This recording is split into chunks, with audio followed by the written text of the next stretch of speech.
Hello everyone, supreme divine পাওয়ার চ্যানেলের পক্ষ থেকে সবাইকে স্বাগত জানাই। সবাই কেমন আছেন? ভালো আছেন তো? ভালো থাকার চেষ্টা করুন।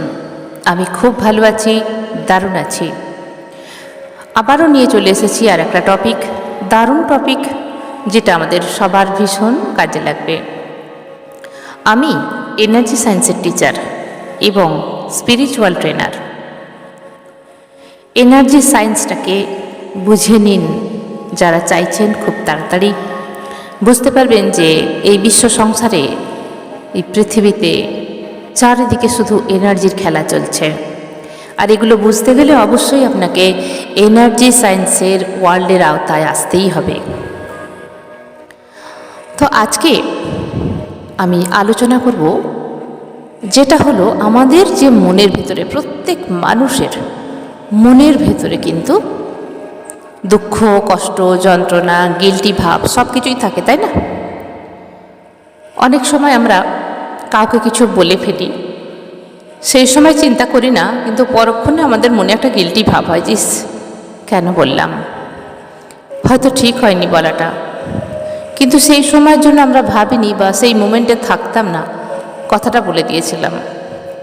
এরকম যদি মনের ভেতরে কোনো গিল্টি ভাব থাকে, হয় অনেক সময় হয়তো কেউ আমাদের থেকে কোনো হেল্প চেয়েছে, আমরা সেই মুহূর্তে তাকে হেল্প করতে পারিনি কোনো অসুবিধার কারণে।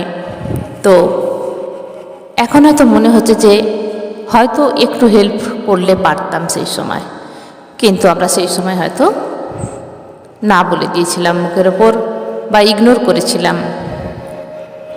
বা যদি কোনো কষ্ট থেকে থাকে, কেউ আপনাকে দুঃখ দিয়েছে, বেদনা দিয়েছে, যন্ত্রণা দিয়েছে, বা কিছু যেটা আপনার পাওয়ার আশা ছিল, পাওয়ার কথা ছিল, সেটা আপনি পাননি কারোর থেকে, মিসিং এনার্জি হতে পারে। বিভিন্ন কিছু কষ্ট, অনেক রকম হতে পারে। আমাদের লাইফে আমরা চলতে গেলে বিভিন্ন রকমভাবে প্রতারণার শিকার হই। অনেক সময় অনেস্টি দেখাতে গিয়ে বিপদে পড়তে হয়। অনেক সময় যেটা আমরা আশাই করি না যে আমার সঙ্গে এরকম খারাপ কিছু একটা ঘটবে কোনো মানুষের থেকে, তো সেরকম ঘটনাও ঘটে যায়, যা আমাদেরকে ভীষণভাবে আঘাত দেয়, খুব কষ্ট লাগে, অথচ আমরা কিছুই করতে পারি না। অনেক সময় দেখা যায় যে উপকার করতে গিয়েও সেখান থেকে আমরা প্রতারিত হয়েছি। অনেক সময় লাঞ্ছনা গঞ্জনা ফ্যামিলি মেম্বার্সদের থেকে আমরা পেয়ে থাকি, হাজব্যান্ডের থেকে, ওয়াইফের থেকে, বাচ্চাদের থেকে, ছেলে মেয়েদের থেকে, ভাই বোনের থেকে, মা বাবার কাছ থেকে আমরা অনেক সময় ইগনোর পাই, বা এমন একটা আমরা ল্যাঙ্গুয়েজ তাদের কাছ থেকে আমরা আশা করি না কিন্তু পাই। খুব কষ্ট দেয়, হয়তো কিছু করার থাকে না, সবটাই মানিয়ে নিতে হয়। যদি এরকম কোনো কষ্ট কারোর মধ্যে থাকে, মনের ভেতরে থাকে, যারা আমার এই ভিডিওটি দেখছেন, কারণ আমি দাবার সঙ্গে বলতে পারি প্রত্যেকটা মানুষের ভেতরে কষ্ট যন্ত্রণা তো আছেই। কোনো কিছু হেরে যাওয়া নিয়ে, যেটা আপনি হয়তো করতে চাইছেন পারলেন না, তারও একটা কষ্ট থাকে, কিন্তু যেটা সাকসেস না হওয়ার কষ্ট, তার জন্য অনেক সময় নিজের কাছে ছোট হয়ে যেতে হয়। সেরকম যদি কিছু মনে থেকে থাকে, তাহলে আজ আমি একটা টেকনিক বলবো, যে টেকনিকটা ভীষণ পাওয়ারফুল। আপনারা এটা পরস্পর 21 দিন করে দেখতে পারেন, দেখবেন একদিন করাতেই আপনার মন কিন্তু অনেকটা হালকা হয়ে যাবে। হো'ওপনোপনোর অ্যাডভান্স লেভেলের টেকনিক এটা আপনারা ইউজ করুন, তাহলে দেখতে পাবেন ধীরে ধীরে এই রিগ্রেট থেকে আপনারা বেরিয়ে এসেছেন। কি করবেন? যখন আপনার মন শান্ত থাকবে, যখন আপনার কাছে টাইম থাকবে, যখন আপনি একটু নির্জন টাইম পাবেন, সেই সময় একটা কাগজ পেন নিন বা ডায়েরির পাতা নিন, একটা যে কোনো কাগজ হলেই হবে, লাইন টানা হলেও হবে, আর সাদা কাগজ হলেও হবে। সেখানে চোখ বন্ধ করে ভাবুন যে আপনাকে কোন কষ্ট তাড়িয়ে বেড়াচ্ছে, যেটার জন্য আপনি কিছু কাজ করতে পারেন না, কষ্ট হয়, কিছুই ভালো লাগে না। কোনো মানুষ এরকম যে আপনাকে ছেড়ে চলে গেছে, সেটাও হতে পারে, যাকে ভুলতে পারছেন না। কষ্ট যন্ত্রণা অনুভব করছেন অথচ কাউকে বলতে পারছেন না। পরে ফিরে আসবে কি সেটা হচ্ছে আলাদা কথা, কিন্তু আগে ভেতরের পেনটাকে রিলিভ করতে হবে। তো কি করবেন, একটা কাগজ পেন নেবেন, যে কোনো কালি, ব্লু কালি হতে পারে বা ব্ল্যাক কালিও হতে পারে, ডাজেন্ট ম্যাটার, তবে রেড আর গ্রিনটা বাদ দিলেই হবে। অনেক সময় আমাদের কাছে বেশিরভাগ ব্লু কালি আর ব্ল্যাক কালিটাই বেশি থাকে, সে যে কোনোর মধ্যে একটা নেওয়া যেতেই পারে। সেখানে পয়েন্ট আউট করুন এবং লিখুন কোন কষ্ট আপনার মধ্যে তাড়িয়ে বেড়াচ্ছে। নাম্বারিং করুন, নাম্বার 1 দিন। যদি কোনো মানুষ আপনাকে কষ্ট দিয়ে থাকে তাহলে তার নাম লিখুন, যে এই মানুষটা আমাকে পেন দিয়েছে, যন্ত্রণা দিয়েছে, আজও আমি পাচ্ছি, বা এই মানুষটার জন্য আজও আমি খুব কষ্ট পাচ্ছি, বা এই কারণের জন্য খুব কষ্ট হচ্ছে আমার। তার নাম লিখুন। এইভাবে আপনার ব্যর্থতা বা আপনার সফলতায়, অনেক সময় সফলতায় কষ্ট হয়, তো আবার ব্যর্থতাতেও কষ্ট হয়। তো সেই সমস্ত জিনিস যে না পাওয়ার যন্ত্রণা, কষ্ট, সেগুলো পয়েন্টিং করে আপনি লিখতে থাকুন। 1টা 2টো 5টা 10টা 12টা যতগুলো আপনার মনে আসবে সেটা লিখতে থাকুন, পরস্পর লিখুন। এবারে লেখা হয়ে গেল, মন থেকে একদম বের করে দিন যতগুলো আছে। ঠিক যেরকম মনে করুন একটা কৌটোর মধ্যে কিছু পচা জিনিস আছে, সেগুলোকে একটি একটি করে আপনি বের করে ফেলে দিচ্ছেন। তো সেগুলো মন থেকে তুলে নিয়ে ওই কাগজের যে প্যাড আছে বা ডায়েরির পাতা আছে ওর মধ্যে লিখুন একটা একটা করে, এবং প্রত্যেকটা লেখার সঙ্গে সঙ্গে ফিল করুন সেই যন্ত্রণাটা ঠিক কতটা, পেন তীব্রতাটা কতটা। দেখবেন একটা করে বড় বড় নিঃশ্বাস পড়ছে আপনার সেই কষ্টের কথা ভাবলে। এবারে সমস্ত কিছু এখানে কমপ্লিট হলো কিনা দেখুন, কারণ আপনার মন, আপনিই জানবেন যে কতগুলো কষ্ট আপনার বুকে জমে আছে। লেখা হয়ে গেল, সমস্ত কমপ্লিট হয়ে গেল। ভালো করে লেখাগুলোকে দেখুন, যদি আরও কিছু বাকি থাকে সেখানে লিখুন। টাইম দিন, একদম হুড়োহুড়ি করবেন না, এসব জিনিস হুড়োহুড়ি করার নয়। লেখার পর নিচে একটু জায়গা রাখবেন, নিচে লিখবেন, কারণ এখানে কেন বলে দিচ্ছি সমস্ত রিজন জানতে হবে আপনাদের। শুধু আমি যা বলবো তাই করবেন এরকম না, রিজনটা জানবেন যে কেন এই কাজটা করছি। এখানে আমরা যে দুঃখগুলো পেয়েছি, যন্ত্রণাগুলো পেয়েছি, মনে রাখবেন যারা আমাকে এই কষ্টটা দিয়েছে বা আপনাকে দিয়েছে, দোষ তাদের যতটা ছিল আমাদের নিজেদেরও কিন্তু ততটাই ছিল। কোথাও না কোথাও আমরা কিন্তু জড়িত আছি। আর আমরা শাস্তিটা কখন পাই, যখন আমরা ব্লেমটা অন্যের ওপর করি, যে ওর জন্য আমি কষ্টটা পেয়েছি, ও আমাকে কষ্টটা দিয়েছে, এই কাজটা আমি ওর করেছিলাম বলেই আমাকে এই কথাগুলো শুনিয়েছে। তো কোথাও না কোথাও কিন্তু সমানভাবে আমাদের এনার্জি দায়ী থাকে। আমরা সেটা রীতিমতো ভুলে যাই এবং স্বীকার করতে চাই না। এটা হচ্ছে সবচেয়ে বড় ভুল আমাদের। এই যে আমরা বেরোতে পারি না এই সমস্ত জিনিস থেকে, এটাই হচ্ছে আমাদের ভুল। কারণ এনার্জির খেলা, আমরা যদি না এখানে সেই এনার্জিটা দিতাম তাহলে কিন্তু আমাদের আজকের দিনটা দেখতে হতো না।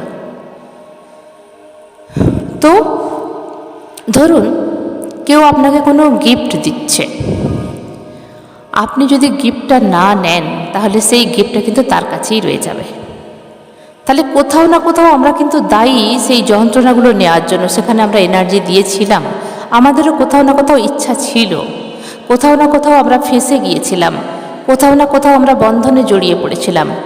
তাহলে আমরা কি করি, আমরা নিজেদের দোষটাকে ইগনোর করি, তাই না? বা খুঁজেই পাই না কোথায় আমার দোষ, না না ওর জন্যই এটা হয়েছিল, এই রিলেশনশিপে ওই আমার সঙ্গে বিট্রে করেছিল। তো এই যে ও করেছিল, অপোজিট পার্টনারকে আমরা ব্লেম করি, তার যা আছে দোষ থাক। আমাদের অপোজিট পার্টনারের যা দোষ আছে থাক, তার বিচার আমরা করব না। আমরা নিজের ঘরকে শুদ্ধ করব। নিজের ঘর মানে আমাদের যে এই বডি, এই যে মাইন্ড, এই সোল, একে ক্লিন করব। তো নিজের কিছু না কিছু দোষ আমাদের আছেই আছে, সেটাকে ক্লিন করতে গেলে আমাদের নিজের দোষটা স্বীকার করতে হবে। যখনই আমরা নিজের দোষ স্বীকার করব, সেখানে কি হবে, আমরা সেখান থেকে অনেকটা রিলিফ পাব। এখন এখানে লিখুন হো'ওপনোপনোর সেই 4 ফেজেস বা 4 সেন্টেন্স। ডায়েরির পাতায় সমস্ত কিছু পয়েন্ট আউট করা হয়ে গেল। নিচে যেখানে একটা জায়গা থাকবে সেখানে লিখুন আই অ্যাম সরি। এটা কাকে বলছেন? নিজেকে বলছেন। লিখুন উপরে আই অ্যাম সরি। তার নিচে লিখুন প্লিজ ফরগিভ মি, কারণ নিজেই নিজের সোলকে বলছেন প্লিজ ফরগিভ মি। তার নিচে লিখুন থ্যাংক ইউ। তার নিচে লিখুন আই লাভ ইউ। কাকে বললেন? সব কথাগুলোই কিন্তু নিজেকে বললেন, কারণ আমরা আমাদের সোলকে এতদিন কষ্ট দিয়ে আসছি। আই অ্যাম সরি যে আমি তোমাকে কষ্ট দিয়েছি অনেক, অন্যের কথা ভেবে, অন্যের যন্ত্রণায় তোমাকে কষ্ট দিয়েছি। প্লিজ ফরগিভ মি, একদম দিল সে করবেন, মন থেকে, কারণ আপনি আপনাকে কতটা ভালোবাসেন সেটা ভাবুন। কখনোই তো ভাবার সময় হয়নি। বলুন প্লিজ ফরগিভ মি, আমাকে মাফ করে দাও। তারপরে বলুন থ্যাংক ইউ। থ্যাংক ইউ মানে ধন্যবাদ, কিন্তু বলুন আমাকে এই মৌকাটা দেওয়ার জন্য, আমার মনে এই রিগ্রেট ফিল করাবার জন্য, আমার নিজের ভুলটা বুঝতে পারার জন্য, আমাকে এরকম একটা গোল্ডেন অপরচুনিটি দেওয়ার জন্য, আমাকে ভালোবাসার জন্য থ্যাংক ইউ, এই সুযোগটা দেওয়ার জন্য। And I love you. I love you নিজেকে বলুন আই লাভ ইউ, আমি তোমায় খুব ভালোবাসি। কারণ আমরা শুধু অপরকে বলি I love you, I love you, I love you. আমরা আমাদের পার্টনারকে বলি আই লাভ ইউ, বাচ্চাদের বলি আই লাভ ইউ, মা বাবাকে বলি আই লাভ ইউ। নিজেকে কখনোই বলা হয় না। নিজেকে সমৃদ্ধ করুন এইভাবে আই লাভ ইউ। ফিল করুন মনে মনে আপনি নিজেকে কতটা কষ্ট দিয়েছিলেন, কত ভুল করেছেন, কারণ আপনাকে শুধুমাত্র আপনিই বেশি ভালোবাসবেন। তখন দেখবেন অটোমেটিক আপনি বাইরের ভালোবাসা পাবেন। নিজেকে দুঃখ দিয়ে কখনোই আমরা কিছুই পেতে পারি না বাইরে থেকে। আগে নিজেকে সমৃদ্ধ করুন। লেখা কমপ্লিট হয়ে গেল। চোখ বন্ধ করে নিজের যে ইনার এনার্জি আছে ফিল করুন। আপনি এখন সুস্থ ফিল করছেন, খুশি ফিল করছেন। আমরা ঠিক কীরকম, যখন কোনো কিছু আমরা অন্যায় করি সেটা যখন বুঝতে পারি রিয়েলি আমাদের অন্যায় ছিল, এখানে মেনে নিই, তখন নিজেকে অনেকটা হালকা লাগে যে ঠিক আছে চলো আমারই অন্যায় ছিল, এটাকে আমি ঠিক করে নেব। তখন মনে হয় না কি যে আমরা একটা রাস্তা সত্যিই পেলাম। ঠিক সেরকম নিজের ভেতরে যে এনার্জি আছে, নিজের ভেতরের যে প্রকৃতি, নিজের ভেতরের যে পরমাত্মার অংশ আমি নিজে কে এবং নিজেকে আমি কতটা কষ্ট দিচ্ছি, আমি নিজেই তার জন্য দায়ী। কারণ আমাদের যে অরা আছে, আমাদের যে এনার্জি ক্রিয়েট আমরা করেছি, আমরা যদি অ্যালাউ না করি তাহলে আমাদের এনার্জির মধ্যে এন্টার করার অনুমতি যদি না দিই কেউ এন্টার করতে পারবে না। তো কোথাও না কোথাও আমরা কিন্তু এখানে দোষী। এটাই হচ্ছে এনার্জির খেলা, যেটা আমরা সবসময় অপোজিট দিকে দেখি। যখন আমরা নিজেকে ক্লিন করব, নিজের ঘর বাড়ি ক্লিন করব, নিজের ভেতরে এনার্জি, ব্ল্যাক এনার্জিগুলো আমরা ক্লিন করব, তখন আমরা ক্লিনলেস ফিল করব, তখন আমরা পজিটিভ ফিল করব, তাই না? তো এরপরে কি করবেন? সেই যে পেপারটা হলো তাকে ভালো করে এনার্জি দেওয়া হয়ে গেল, ফিল করা হয়ে গেল, এনার্জি দেওয়া হয়ে গেল। এখন একটা স্টিলের পাত্রে ওই কাগজটি রাখুন। স্টিলের থালা হোক, প্লেট হোক, খুব সাবধানে করবেন। ক্যান্ডেল দিয়ে এটাকে জ্বালিয়ে দেবেন। বাড়ির উঠানে করুন, ব্যালকনিতেও করতে পারেন, ছাদে গিয়ে করলে সবচেয়ে ভালো হয়। হ্যাঁ, এটাকে বার্ন করে দিন, জ্বালিয়ে দিন। জ্বালিয়ে দিয়ে ইউনিভার্সের দিকে ফু দিয়ে উড়িয়ে দিন। জ্বালিয়ে দিয়ে যখন অ্যাসেসটা বেরোবে, যখন ছাইটা পড়বে, যখন জ্বলন্ত অবস্থায় ওড়াবেন না, যখন ছাই হয়ে যাবে তখন এটাকে উড়িয়ে দিন ইউনিভার্সের দিকে, ফুঁ দিয়ে দিন, যেখানে গিয়ে পড়লো শুধু ফুঁ দিয়ে দিন ওপর দিকে, যে আপনার ভেতরের ব্ল্যাক এনার্জি ইউনিভার্সে আপনি পাঠিয়ে দিলেন। আপনার ঘর বাড়ি পরিষ্কার হয়ে গেল, মানে আপনার মন, আপনার সোল, আপনার আত্মা পরিষ্কার হয়ে গেল। এই টেকনিক যদি আপনি কন্টিনিউ করতে থাকেন, যদি আপনার ভেতরে কষ্ট কম থাকে, তাহলে 1 সপ্তাহের মধ্যে রেজাল্ট পেয়ে যাবেন। প্রথম দিন থেকেই রেজাল্ট পেতে শুরু করবেন, তবে এটাকে কন্টিনিউ করলে নির্মূল হবে। 21 ডেজ যদি আপনারা করতে পারেন, তাহলে দেখবেন যে সমস্ত কষ্টগুলো আপনি নিজেকে দিয়েছিলেন সেখান থেকে আপনি বেরিয়ে এসেছেন। যেভাবে আমি টেকনিকটা বললাম ঠিক সেইভাবেই কিন্তু করতে হবে, তবে রেজাল্ট ভালো আসবে। এটা হলো হো'ওপোনোপোনোর অ্যাডভান্স টেকনিক বা burning technique.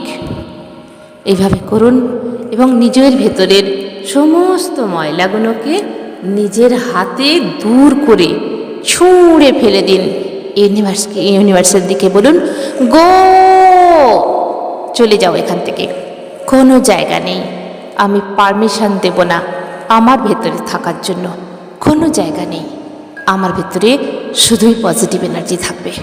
I am power, I am universal energy, I am supreme energy, আমি পরমাত্মা সেই প্রিয় সন্তান, আমি সব কিছু করতে পারি, আমি শুধু হাসতে পারি, আমি শুধু জিততে পারি, আমি শুধু সবাইকে ভালোবাসতে পারি।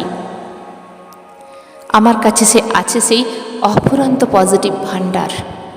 জিতে নিন ইউনিভার্সাল পজিটিভ এনার্জিকে, নিজের মধ্যে অ্যাট্রাক্ট করুন, নিজের অরাকে গ্লেজি করে তুলুন, নিজের পাওয়ারকে বাড়িয়ে তুলুন, নিজের ভেতরের সেই ইনার এনার্জিটাকে এতটাই গ্রো করুন, অটোমেটিক সব কিছু পজিটিভ এনার্জি আপনার দিকেই অ্যাট্রাক্ট হবে। নিজের ভেতরে লাইট জ্বালিয়ে নিন, লাইট যেখানে জ্বলে সেখানে পজিটিভ এনার্জি থাকে এবং পজিটিভ এনার্জি আরও গ্রো হয়। এইভাবে নিজেকে আরও পাওয়ারফুল বানিয়ে নিন আর সুন্দরভাবে খুব খুশিতে ভরে থাকুন, ভালো থাকুন, আনন্দে থাকুন। ধন্যবাদ।